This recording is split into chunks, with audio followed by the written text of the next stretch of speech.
akan tumbang di negaranya sendiri. Coba perhatikan. Hari ini Saudi sudah menyadari kesalahannya bertahun-tahun. Pangeran Muhammad bin Salman mengubah undang-undang negaranya yang berbasis undang-undang agama yang dulu dibanggakan sebagai ajaran paling murni katanya. Hari ini semuanya dirubah.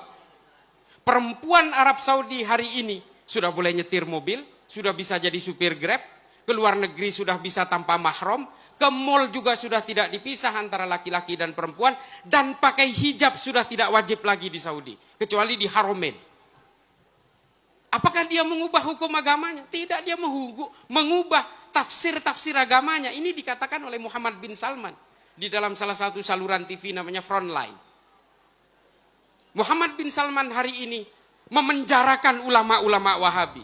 Toreh, ini loh hari ini betul-betul menjadi kebingungan orang-orang Salafi Wahabi di Indonesia.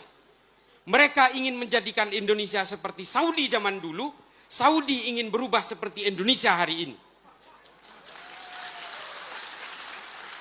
Semuanya serba terbalik.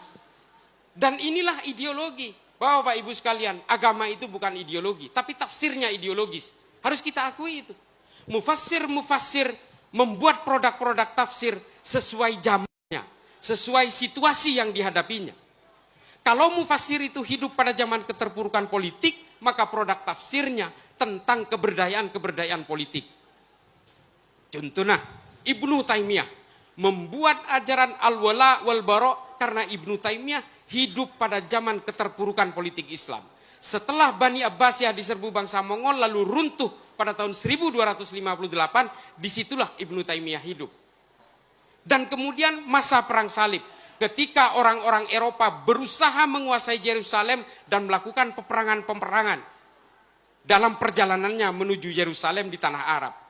Pada masa itulah keterpurukan politik Islam terjadi, sehingga produk-produk tafsir Ibnu Taimiyah memang tentang keberdayaan-keberdayaan politik.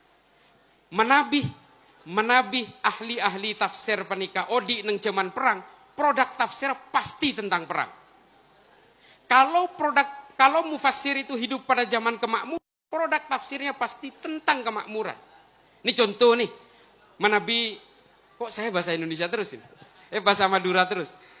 Contoh, kalau kita melihat perbedaan antar mazhab misalnya.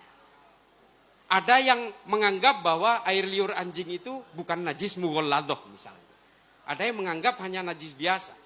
Karena yang menganggap air liur anjing itu adalah najis mughalladah hidup pada zaman pandemi rabies.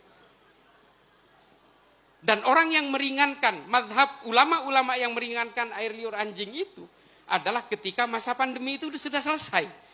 Lalu kemudian produk-produk tafsirnya terpengaruh oleh situasi, oleh ahli tafsir itu. Nah, Arab Saudi hari ini menyadari kesalahan itu. Lalu kemudian dia ubah semua. Muhammad bin Salman, Pangeran Muhammad bin Salman dalam wawancaranya dengan New York Times, dia mengatakan bahwa kalau Saudi hidup dengan ajaran-ajaran Muhammad bin Abdul Wahab, maka Saudi akan menjadi negara paling terbelakang di dunia. Dan kemudian dia menyadari, lalu dia ubah semua tafsir-tafsirnya. Nih, kan ini mangken nih. Dan dia dalam waktu dekat akan menghalalkan bank. Tore nih. Dek gimana mangken Salafi Wahabi sebedikin toh.